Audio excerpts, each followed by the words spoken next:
Supreme court ने ममता बनर्जी की सरकार को कड़ी फटकार लगाई है। इसके साथ ही कोलकाता हाई कोर्ट को भी जमकर फटकारा है। आज सीजेआई डीवाई चंद्रचूड़ ने कोलकाता केस में स्वतः संज्ञान लेते हुए कपिल सिब्बल तक की बोलती बंद कर दी।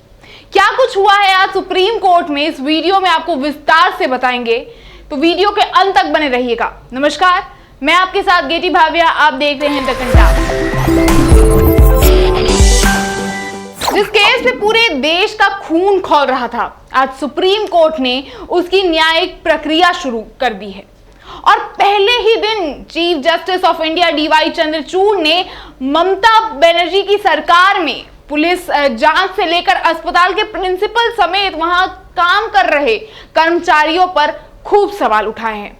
आपको बता दें कि मुख्य न्यायाधीश डीवाई चंद्रचूड़ की अध्यक्षता वाली पीठ में न्यायमूर्ति जेई पारदीवाला और न्यायमूर्ति मनोज मिश्रा शामिल रहे। सुप्रीम कोर्ट ने मामले में सुनवाई के पहले ही दिन 8 सदस्यीय टास्क फोर्स के गठन का फैसला कर लिया। इसमें एम्स के निदेशक डॉक्टर एम श्रीनिवासन के अलावा कई और डॉक्टर का भी नाम शामिल किया गया है, जिसे आगे जाकर इस वीडियो में आपको बताएंगे। वहीं सुनवाई के दौरान चीफ जस्टिस ने कहा कि यह सिर्फ एक मर्डर का मामला नहीं है, महिलाएं सुरक्षा से वंचित हो रही है। चीफ जस्टिस ऑफ इंडिया की बेंच ने कहा कि आखिर ऐसे हालात में डॉक्टर कैसे काम करेंगे। हमने देखा है उनके लिए कई जगहों पर रेस्ट रूम तक नहीं होते हैं। आज महिलाएं तेजी से वर्क प्लेस में शामिल हो रही है। इनकी सुरक्षा सुनिश्चित करने और बदलाव लाने के लिए एक और बलात्कार का इंतजार नहीं कर सकते। चिकित्सा पेशे में हिंसा की आशंका बढ़ गई है। पुरुष प्रधान सोच के कारण महिला डॉक्टरों को ज्यादा निशाना बनाया जाता है।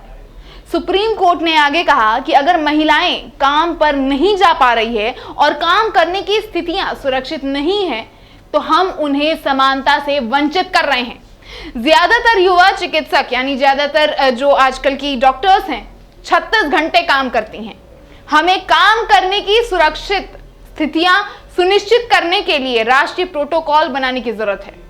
सुप्रीम कोर्ट ने यह भी कहा कि हम सभी स्वास्थ्य कर्मियों की सुरक्षा से संबंधित मामले पर विचार कर रहे हैं, इसलिए हम देश भर में विरोध प्रदर्शन कर रहे डॉक्टरों से अनुरोध करते हैं कि वो काम पर लौट आएं, क्योंकि इससे मरीजों का स्वास्थ्य संबंधी सेवाएं मिलने में दिक्कत आ रही हैं।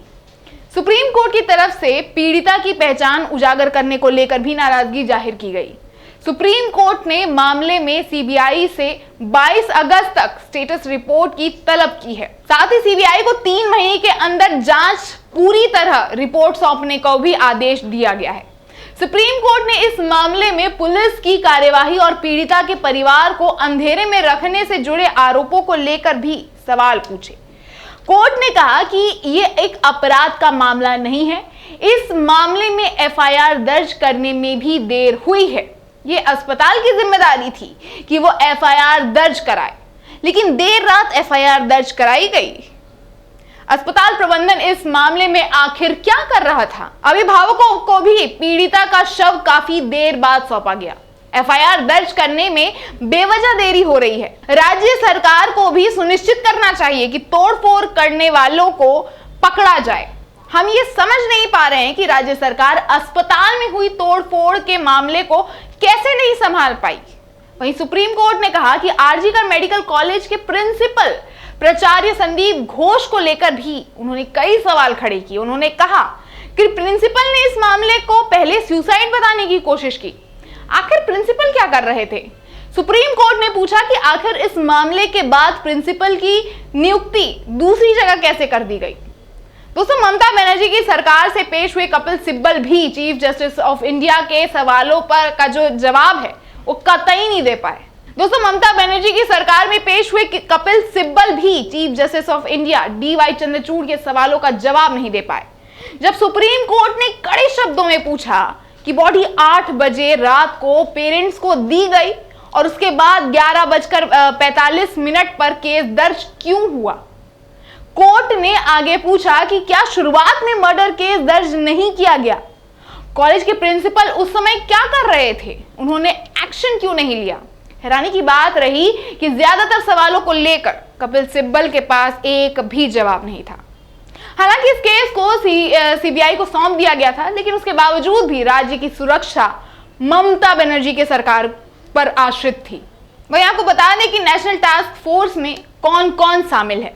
कोलकाता केस पर सुप्रीम कोर्ट आज पूरी तरह से तैयार दिखी हुई थी, इसीलिए उन्होंने कई सारे डॉक्टर्स को इस गठन में शामिल किया है। सुप्रीम कोर्ट ने surgeon vice admiral R Sarin, doctor D Nageshwar Reddy, doctor M Srinivas, doctor Pratibha Murthy, doctor Govardhan Dutt Puri, doctor Soumitra Rawat, professor Anita Saxena, cardiology विभाग प्रमुख AIIMS Delhi, professor Pallavi Sapre, dean Grant Medical College Mumbai, doctor Pashna Srivastava, neurology विभाग एम्स शामिल किया गया है।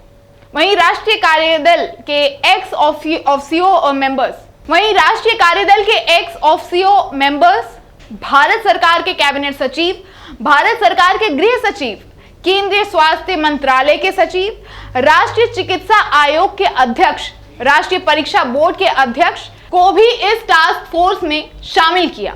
फिलहाल आज की सुनवाई में इतना ही हुआ है, अगली सुनवाई की तारीख अभी पता नहीं चली है। खैर, आप इस रिपोर्ट पे अपनी राय कमेंट बॉक्स में लिखना बिल्कुल ना भूलें। साथ ही इस रिपोर्ट को ज्यादा से ज्यादा शेयर करने का प्रयास करें और द कंटाप पे ऐसी ही खबरों का अपडेट देखने के लिए चैनल को फौरन सब्सक्राइब कर लें। धन्यवाद।